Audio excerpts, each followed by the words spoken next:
한일 CBS 박정희 한판 승부. 자, 매주 목요일 정치평론계 최강 승부사 네 분을 모시고 하는 시간이죠. 승부사들 한 분씩 소개해드리겠습니다. 자, 먼저 강성필 더불어민주당 부대변인 나오셨습니다. 어서 오세요. 안녕하세요. 예, 그리고 국민의힘 윤희석 전 대변인 어서 오십시오. 네, 안녕하세요. 자, 그리고 오늘도 나오셨어요. 대구에서 오셨습니다. 강수영 변호사님. 안녕하십니까? 예, 그리고 오늘 또 새롭게 김종철 개혁신당 최고위원 어서 오세요. 안녕하십니까? 오랜만에 나오셨습니다. 네, 오랜만에 나왔습니다. 그동안 스타일이 좀 많이 바뀌셨는데. 그래요? 이제 뭐 정치 시작하다 보니까 네. 이제 좀 스타일도 좀 신경을 써야겠다 이런 생각이 정치인 들더라고요. 스타일로 바꿨습니다. 그렇습니다. 약간. 또 윤희석 대변인께서 패션계 선두주자이기 때문에 평가해 주세요. 뭐그 전에 어떠신지를 몰라서요. 이 자리에 계속 계셨던 분보다는 훨씬 낫습니다. 알겠습니다. 저 전에 참고로 서정 변호사가 있었다는 점, 그러니까 결석하면 안 된다는 점, 말씀드리면서 아무튼 우리 김정철 변호사님 잘 오셨습니다. 자, 일단 첫 번째 이슈는 한동훈 대표 얘기부터 해보겠습니다. 어제 새벽이라고 해야 되나 시점 맞나요? 이제 제명 기습 발표가 됐는데 굉장히 그 뉴스가 컸고 당내에서도 이슈가 많이 됐습니다. 일단 윤희석 대변인께 제일 좀 당황하셨을 것 같은데. 시점 때문에 당황한 시점. 건 맞고요. 네. 네. 그날은 이제 김종혁 전 최고위원에 대해서 뭘 하지 않겠나. 근데 그분도 안 가셨단 말이에요. 맞아요. 그러니까 징계 회부한다는 통지서는 받으셨다고 하는데 나중에 알고 봤더니 한 전 대표는 그 전날 월요일 날 뭐 오후에 뭘 받으셨던 것 같은데 그게 아마 스팸 처리가 돼가지고 모르는 번호 와서 모르는 번호였기 몰랐대요. 때문에 그래서 했는데 어쨌든 시간이 좀 빨리 왔다고 생각합니다. 그 결정 시점이 예상은 좀 했었어요. 이 정도 수위에 대해서는. 그래 제명은 예상했고 한 전 대표는 적어도 그렇게 생각하셨고 주변에서는 제명은 안 될 것 같고 뭐 애매하게 뭐 당원권 정지 뭐 몇 개월 뭐 이 정도 나오지 않냐는 분들도 많았고 뭐 저도 그럴 수 있다고 생각은 했는데 어쨌든 그렇게 됐네요. 담담하게 표현하십니다. 뭐 알겠습니다. 자, 바라보고 있는 우리 강성필 대변인. 국민의힘의 이제 새로운 뉴노멀은 역시 한밤중에 일어난다. 새벽에. 중요한 일은 다 한밤중에 일어난다. 새벽에 후보 교체. 네, 대선 후보 교체, 뭐 날치기 사건도 새벽이었고, 뭐 이제 윤석열 전 대통령 구형도 이제 그래도 늦은 밤이었고, 그다음에 이제 한동훈 전 대표에 대한 이제 제명도 이제 한밤에 일어났는데, 두 가지가 있는 것 같습니다. 그러니까 장동혁 대표가 어쨌든 윤석열 전 대통령이 중형을 구형을 받으면 그 다음 날 어쨌든 언론이 물어볼 거 아닙니까? 그 의미에 대해서 그럼 난감할 거예요. 그래서 좀 한동훈 전 대표 제명은 어차피 해야 되니까 어차피 땡겨가지고 이 이슈를 좀 이슈로 덮으려고 했던 그런 의도가 있었던 것 같고 또 윤석열 전 대통령도 이제 어쨌든 사형 구형받고 얼마나 슬프겠습니까? 거기에 대한 위로 차원에서 아니면 또 윤 어게인 충성 맹세 차원에서 저는 한동훈 전 대표를 제명을 급하게 한 것 같다. 그렇게 보여집니다. 타이밍을 일부러 맞췄다 뭐 이런. 네, 그렇습니다. 김종혁 전 최고도 비슷한 말씀하시던데 우리 김정철 최고위원 어떻게 보셨습니까? 뭐 제가 생각해도 타이밍을 맞췄어요? 일부러 맞춘 거라고 생각되고요. 이게 정치적 의도가 아니면 그렇게 맞추기가 정말 어렵다고 생각합니다. 일단은 제 생각은 제명이라는 처분 자체는 일단 비례 원칙에 좀 어긋나요. 그러니까 했던 생각을 해보시면 윤석열 전 대통령은 지금 사형을 구형받았는데 그분이 제명당하진 않았지 않습니까? 스스로 탈당을 하시긴 했지만은 그러니까 이런 걸 생각을 해보면 그거랑 너무 차이가 나고 민주당의 김병기 원내대표는 제명을 무조건 할 수밖에 없는 정도의 비리와 불법이 있지 않습니까? 그런데 사실은 한동훈 전 대표 같은 경우에는 그분이 있었던 일이 실제로 사실이고 또 그것이 또 잘못이고 또 사과를 잘못하신 부분이 있다 하더라도 좀 그거는 형량에는 맞지 않다. 그거에 그 시점으로 보게 되면 좀 뭔가 다른 정치적 의도와 어떤 정적 제거의 어떤 그런 것으로 의심이 될 만하다. 저는 그렇게 생각합니다. 강수영 변호사님. 하려면 빨리 하든지 왜 이렇게 늦장 부렸나 이런 생각도 들고요. 왜냐하면 예견된 수순이었거든요. 윤리위에 넘긴다는 것 자체가 제명을 염두에 두고 하는 이제 정치적인 액션이었기 때문에 참 이해할 수가 없는 행보이고 한편으로는 장동혁 대표가 당내 이제 소위 말하는 부정선거 세력 내지는 윤어게인 세력들로부터 리트머스지 소위 말해서 너 정말 이쪽 진영으로 넘어온 거 맞아? 너 얘 주군을 과감하게 버릴 수 있어? 라는 그 시험대에서 계속 요구를 해왔거든요. 예. 중징계를. 근데 여기저기 줄타다가 결국에 떠밀려서 마지막 순간에 예. 결국 자기를 당대표로 만들어줬던 세력을 외면치 못하고 당내 수많은 원로들과 많은 사람들의 이야기를 비하하면서까지 뭐 예. 장동혁 대표가 직접 하지는 않았습니다만은 그렇게 하면서까지 이렇게 해놓고는 뭐 단식이라든가 여러 가지 정치적인 액션으로 지금 우리가 싸워야 할 대상은 민주당입니다. 당내 분란을 일으켜서는 안 됩니다. 자기가 싸움을 일으켜놓고 예. 다 덮고 이제 민주당하고 싸웁시다. 이렇게 전열을 정리하는 걸 보니까 애처롭고 안타깝다는 생각이 듭니다. 그러니까 이분이 이제 원래는 오늘 최고위에서 결정이 되고 바로 이제 가처분이 들어가고 뭐 이런 식으로 시나리오 갈 줄 알았는데 갑자기 또 재심 기회 부여하겠다고 했거든요. 한동훈 전 대표 입장은 어떤 거세요? 갑자기 이제 그렇게 된 것은 네. 어느 정도 절차적 차원에서의 명분을 장동혁 대표가 확보하게 된 거라고 인정은 해야 돼요. 예. 누구의 뭐 조언이든 어쨌든 간에 어쨌든 기회를 준다는 거니까 뭔가 손을 내민 것처럼 보이잖아요. 예. 그렇다는 뜻이 아니라 그게 보인단 말이에요. 예, 외견상으로. 그렇지만 바뀔 건 없다. 한동훈 전 대표는 어제 기자회견에서 재심 안 하겠다고 선언을 했고 앞으로도 안 할 거예요. 제가 볼 때는. 그러면 다른 분들이 이제 공이 한 대표에게 왔다고 얘기를 하지만 공은 그대로 있는 겁니다. 왜냐하면 재심 안 할 거니까. 열흘 정도 시한만 한동훈 대표에 대한 제명 효력을 발생하게 한 행위를 장 대표가 해야 되는데 윤리위가 하는 게 아니잖아요. 그렇죠. 최고위원회에서 해야 되니까 맞아요. 의결은. 그 시점이 열흘 정도 뒤로 미뤄졌다는 거 외에는 바뀐 게 없어요. 그래서 예. 지금 당에서 많은 분들이 이거 과하다고 얘기하잖아요. 그렇죠. 그러면 장 대표가 열흘 후에도 과연 이 비난을 무릅쓰고 이 징계를 해야 될지 말아야 될지 결정해야 되는 순간이 또 와요. 그러면 그때 어떻게 할 거냐. 근데 그 결정을 10일 후에 단식하는 와중에 할 것 같아가지고. 그렇죠. 그래서 이게 이상하게 해석이 되는 거예요. 그러니까 또는 단식하는 와중에 자 제명합시다. 이렇게 하면 어떡해요? 제명했을 때 이제 비난을 좀 덜 받을 수 있다. 그렇죠. 그런 것까지 계산한 거라면 어우. 야 10일. 맞아요. 그러니까 통일교특검법 통과하면서 10일간 단식하다가 그리고 논외로 통일교특검법은 통과돼야 되는데 이 윤리 결정은 존중하도록 하겠습니다. 제명하고 또 계속 단식 한 10일 더 하고. 오늘 벌써 힌트가 나왔어요. 그래요? 당사자가 소명하지 않으면 윤리 결정을 그대로 존중할 수밖에 없다 이런 멘트를 한 걸 보면 재심을 하지 않는다는 것은 당의 공식적인 해명을 안 하는 것으로 간주하고 그냥 그대로 가겠다라는 표명을 하는 건데 예. 이거 하는 포석은 결국 가처분 심리에서 절차적으로 윤리위 하기 전에 하루 이틀 전에 이렇게 통보하고 무슨 소명을 하냐 충분한 기회와 시간을 줘야 될 거 아니냐 요 절차적 논란을 피해가기 위해서 그럼 재심해가지고 소명하고 싶은 거 있으면 하세요. 이제 결정이 났으니까 기회를 드립니다. 근데도 안 해? 그럼 뭐 제명이지 뭐 이렇게 생각하는 것 같습니다. 예, 한동훈 대표 그 측이 계시니까 제가 말씀드리는 건데 네. 이게 선택을 하셨어야 돼요. 이게 사법적인 문제로 다툴 것이냐 아니면 정치적으로 이 문제를 풀 것이냐에 대한 문제에서 보게 되면은 이것도 아니고 지금 저것도 아니신 거예요. 한동훈 대표 측은 지금 재심은 안 하겠다는 거 아니겠습니까? 그럼 결국 가처분에서 굉장히 또 불리해집니다. 왜냐하면 당내 절차에서 그러니까 법률적으로 봤을 때 그럼요. 절차를 거치지 않았으니까. 그러면 가처분에서 또 승산이 낮아지게 됩니다. 결국은 지금 현재는 승산이 상당히 있는데 예. 이렇게 낮아지게 되면 결국 가처분에서도 만약에 지게 되고 정치적으로도 어떤 본인의 메시지를 내지 못하는 부분이 생기면 네. 결국 굉장히 문제가 될 것 같은데 왜 그런 선택을 하시는지 저는 잘 이해가 안 돼요. 선택을 아직 안 했어요. 네. 선택하지 오늘 않았고. 오전에 나온 거잖아요. 그렇죠. 그러니까 네. 아직까지는 입장이 변화가 없다는 말씀을 드리는 거고 말씀하신 대로 가처분 인용 가능성을 높이기 위해서는 이 재심 절차에 응하는 것이 맞다고 주장하는 분들도 있고 저도 만약에 목적이 그렇다면 해야 된다고 생각해요. 그런데 가처분이 만약 인용된다 해서 이 효력이 정지된다고 하면 이 지도부가 그럼 우리가 잘못했네. 여기서 징계를 안 할 수는 없을 거예요. 다른 걸로 또 징계를 할 겁니다. 다른 걸로 조금 수위를 낮추겠죠. 그렇죠. 그럼 그걸 또 가처분할 겁니까? 여기까지 가야 되는 거예요. 그래서 제 생각엔 재심을 안 하는 상태가 유지된다면 가처분도 의미 없다고 생각합니다. 징계 효력이 발생하잖아요. 열흘 후에. 네. 그 이후에 가처분하는 게 의미가 없잖아요.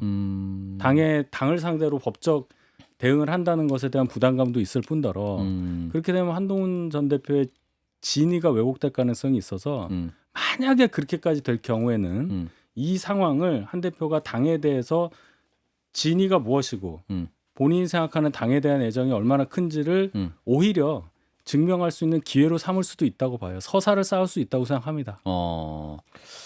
근데 이제 저는 지금까지 이 친한동훈계 분들이 되게 안일했어요. 왜냐하면 뭐 제 말을 뭐 귀 기울여서 들을 필요는 없겠지만 몇 번을 경고했거든요. 제명이다. 제명 만나는 사람마다 알고 있었다고. 네. 아니 근데 우리 그 윤석 대변인 빼고 들었어요, 나머지 들었어. 분들은 물어보면 에이 할 수 있겠어 다 이런 식이더라고요. 윤석 대변인 빼고 다른 네. 다른 목소리를 더 내셨어야죠. 아니 내도 방법이 없습니다. 그런데 네. 결국에는 저는 이제 한동훈 전 대표가 이것을 좀 정치적으로 해결하려고 한다면 저 같으면 그냥 비 쏟아지니까 좀 맞겠어요. 그냥 가처분 이렇게 하고 뭐 하는 게 이 또 이제 막 비판하는 지점에서는 역시 검사니까 또 이 정서적인 걸 모르고 감정적인 걸 모르고 또 이제 법적 대응한다. 그게 무슨 의미가 있냐. 그리고 그 다음에 가처분 이기든지 그 이후에 어떤 실익이 있냐 라는 거고 오히려 저는 이 과정 속에서 한동훈 전 대표가 왜 지금 현재 국민의힘 현역들이 장동혁 대표가 잘못된 길로 가고 있다는 걸 알면서도 한동훈 대표를 위해서 적극적으로 나서지 않는가에 대해서 조금 자성의 시간을 갖는 게 저는 나중에 본인의 긴 정치 여정에 전 도움이 될 거라고. 근데 아까 말씀하신 서사를 만들 필요가 있다. 그 부분이 이제 비를 맞아야 된다 하셨는데 그냥 아까 말씀하신 서사를 만들 필요가 있다. 이 부분이거든요. 그러니까 서사의 스토리가 여러 가지를 지금 고민하고 있다는 거죠. 제 생각은 그래요. 어쨌든 자의가 아닌 타의에 의해서 강제적으로 가장 험한 방식으로 쫓겨나는 거잖아요. 당을 가장 사랑하고 당을 계엄 이 파국에서 구해냈다고 볼 수 있는 거 아닙니까? 민주당은 내란이라고 하지만 그런 분을 이런 식으로 내보낸다는 것에 대한 서사는 처절하게 맞는 말씀이고 그러면 예를 들어서 제명 결정이 돼서 효력이 발생하는 순간에는 내가 당을 위해서 더 노력하겠다는 어떤 의미의 메시지가 나오고 당원이든 아니든 당을 도울 수 있는 일은 얼마든지 할 수 있잖아요. 저는 그것을 충분히 고민할 수 있다고 생각을 하고 그러면 당에서도 그렇게 멀지 않은 시간에 한 전 대표를 저는 찾을 수 있다고 봅니다.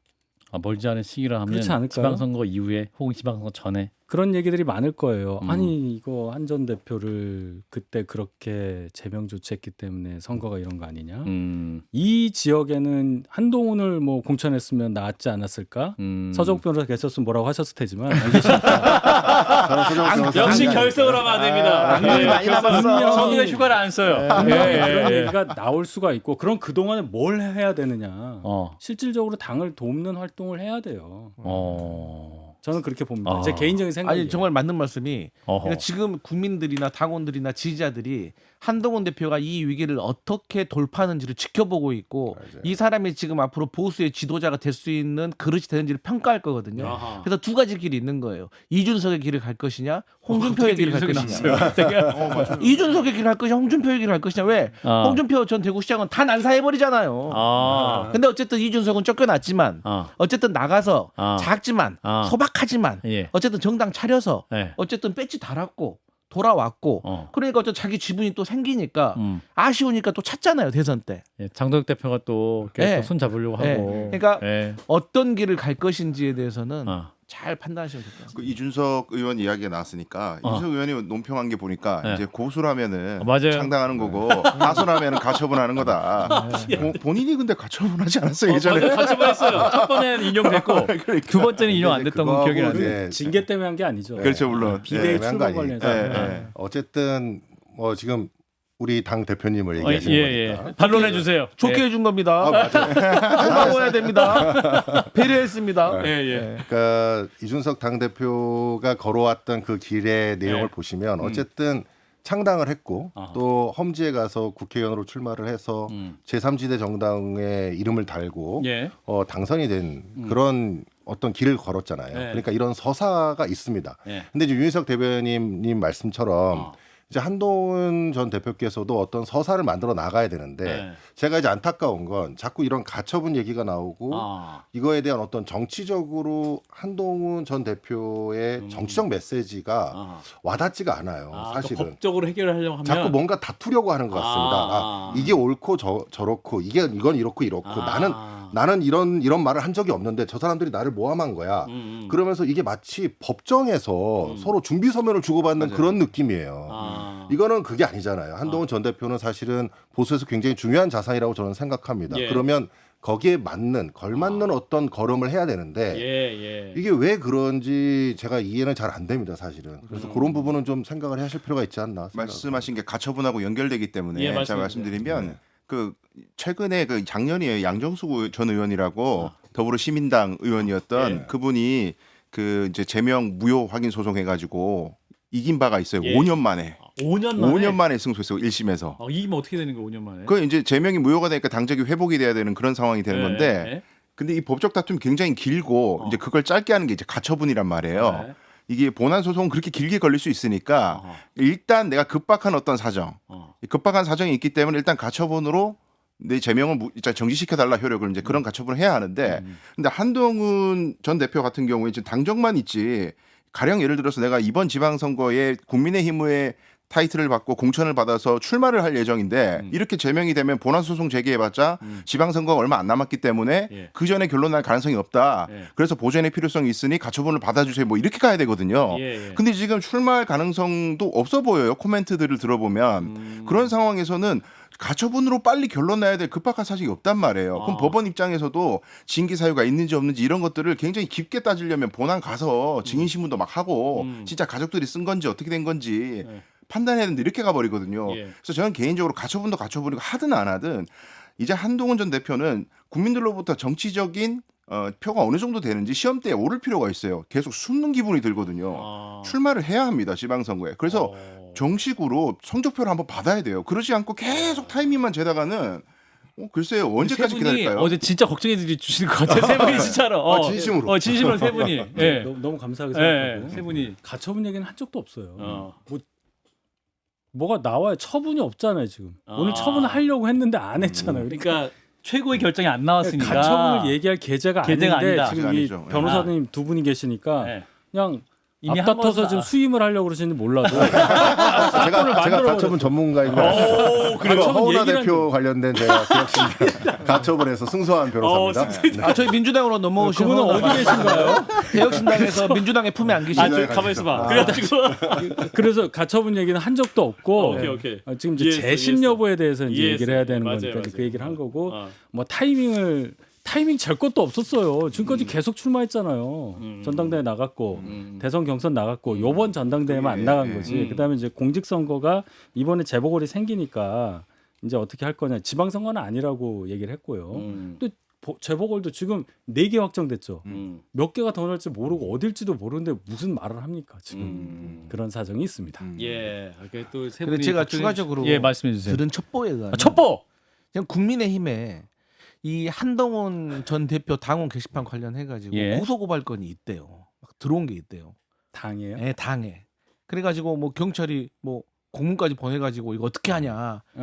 그래서 또 여기에 대해서 후속적으로 또 저는 안갚음이 있을 수도 있겠다. 좀 그런 생각이 또 우려가 좀 들더라고요. 뭐 제명 이상의 안갚음이 뭐가 있을까요? 그러니까요. 그래서 그 부분에 있어서도 저는 좀 대비하셔라? 하셔야 될 것 같습니다. 자, 이런 가운데 유튜버 고성국 씨, 이분이 이제 또 자신의 유튜브 방송에서 이렇게 얘기했어요. 한동훈 다음은 오세훈이다. 와, 이게 무시무시하네요. 한동훈 다음은 오세훈이다. 이렇게 말을 했는데 이제 그 발언 영상을 듣고 이어가겠습니다.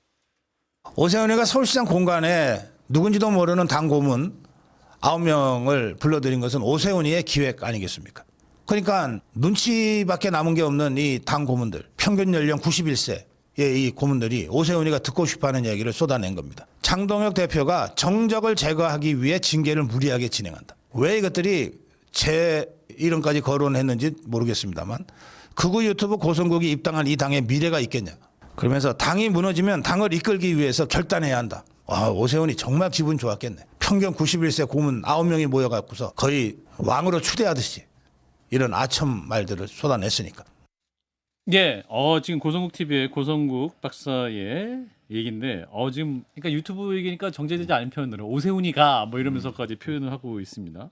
한동훈 다음 오세훈이다. 정말 타겟 될 수 있습니까? 본인이 타겟하면 어떻게 뭐 제거할 수도 있다 이런 말씀에 그렇게 들리는데 김지섭 의원은 말도 안 되는 소리다. 아침 인터뷰에서 뭐 장동혁 대표가 고성국 씨의 말을 얼마나 듣는지는 정치에 조금만 관심 있는 분이라면 판단을 하실 수 있다고 봐요.